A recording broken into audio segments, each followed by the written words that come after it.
visited frequently by people, you will know. Because people will react. People will stare at you. People will engage you. And you will know their insights. Chat them a little bit, make friends with them a little bit, and then they will tell you the insights that they have on the people who visit them. Thank you very much. Personally, the launch of the second issue of Pro Magazine. Okay. This photo of it's in Thailand. It's in Ayutthaya. It's called Headstand. So again, second time I went traveling by my first time pala I went traveling abroad by myself was in Thailand. So just when I had a little bit money from work, I decided to just drop everything and go to Thailand for about 2 weeks. So yan yung yung mga napadpad ko. Mag-isa lang ako, but I wasn't lonely.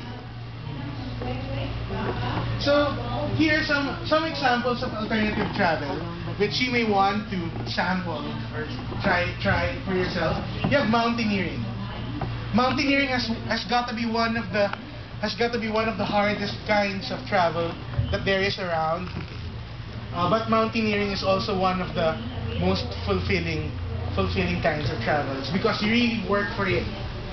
And kahit na anong hirap, kahit na anong hirap yung daanin mo, once you get to the summit, each and every time, you will have your PI moment with mountaineering. Each and every time. It doesn't matter if it's your second time, if it's your third time. Basta whenever I go to mountains or whenever with my other mountaineer friends, na pang ilang beses mo na yan sa Pulag, it's your 6th time, 7th time, but each and every time, it never fails. Utang ina. Then backpacking, whether domestically or internationally. So when you say backpacking, it's usually you do everything by yourself. You research. It's independent travel. So there's such a term, independent travel. That's where your backpacking comes from.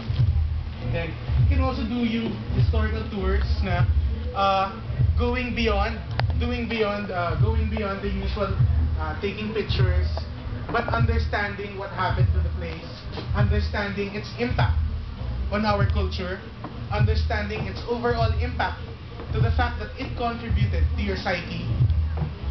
So these historical tours, then you can go for authentic food trips. So these are your hindi yung mga masyadong hotel na malalaki yung mga that's mass tourism. In tourism terms, mass tourism are the big established with the mass tourists and everything.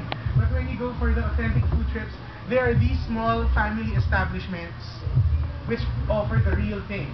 They offer the real shit. Authentic food trips. Beaching. Beaching is just like kind of mountaineering, but without the mountain, but with the beach. Because you go to these far-flung islands with no electricity. Basically, you need the same equipment, minus siguro the ropes. But you need tents and flashlights and water and food supply and cook sets. It's just like mountaineering. In fact, when you see them riding the bus, you wouldn't even recognize if he's gonna go to the beach or if he's gonna go to the mountain. Then you have your team trips. You can go on photo team trips, or you can go on cultural trips, or these kinds of trips. Then you have your adventure trips. You can go surfing or whitewater rafting or trekking or caving. So these are the kinds of things that all qualify under alternative travel. This is in Mount Pulag. This on the way to Mount Pulag. So this is in the grassland community. So we woke up kind of late because we were drunk, and we had a hard time ascending the summit because we were drunk. And some people at the back were vomiting on the way, so we had to wait for them. I did not. I was not part of that. Yeah. Reacting. And then, so, yung sunrise na hinihintay namin dun sa summit, hindi namin nakuha because this was just about 2/3 or 3/4 about to the summit. Then you have already a high sun. So we witnessed the sunrise, not on the summit. So there's a backpacker in Thailand. So so the thing, if you're gonna go backpacking abroad, I think one good place to start is Thailand. Kasi there are so many backpackers. Before you venture out to places like Bhutan or places like Bangladesh or Sri Lanka, you go to the places na when you go to Bangkok, they say that it's like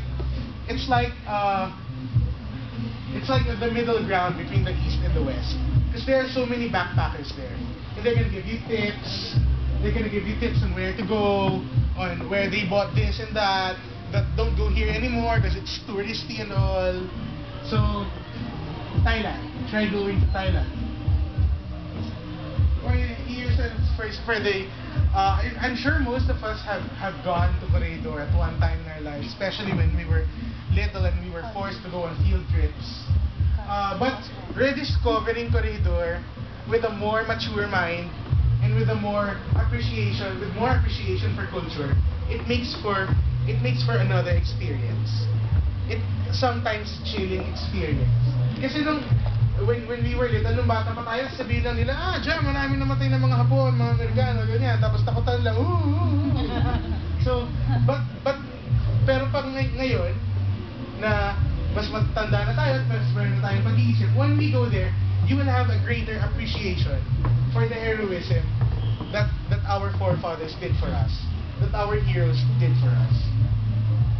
Corridor. Then this what I said about authentic food tasting. So again, this is in the Dam Nguyen floating market in Thailand. It's south yata. So you have all these things. I think parang turo mo lang, they put it together and then they feed it to you. Sometimes it tastes kasi pili ka ng toppings mo, like you have pork here, then shrimp, then chicken, and I don't know what this thing is. Then they have all these spices and all these things, then they put it together, and then they feed it to you. So sometimes, if you get the combination right, it tastes right. Sometimes it tastes downright fun. So parang kain mo na, smile a little, then walk away. Yeah. You have another PI moment. Ano bang ginawa ko? Pwede mo lang kumain sa McDo. But no! You choose to patronize the locals. You choose to patronize the local establishment. This is in Calabac Island. It's in Camarines Norte.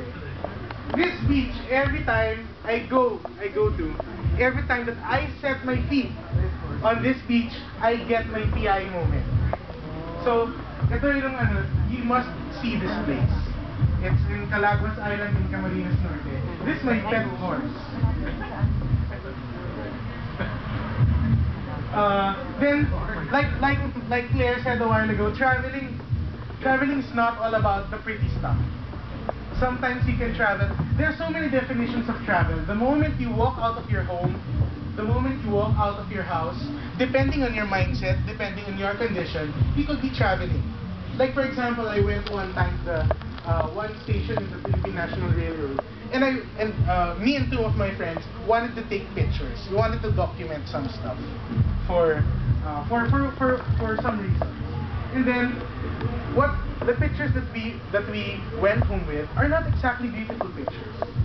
So traveling does not have to be all these butterfly moments, all these PI ang ganda moments. But sometimes you really need that acceptance. There's another kind of PI moment na parang, na bakit ganito? When we're living in this, when we're living in comfort, in fact we can afford travel, and then kasi once that you have ownership, once that you start being a responsible traveler, when you see these kinds of things, you are affected and you're compelled to do something. And whether you do an action or not, it's the power of travel that got you. On a lighter note, this whitewater rafting, so for an example of adventure tourism, this whitewater rafting in Cagayan Hill.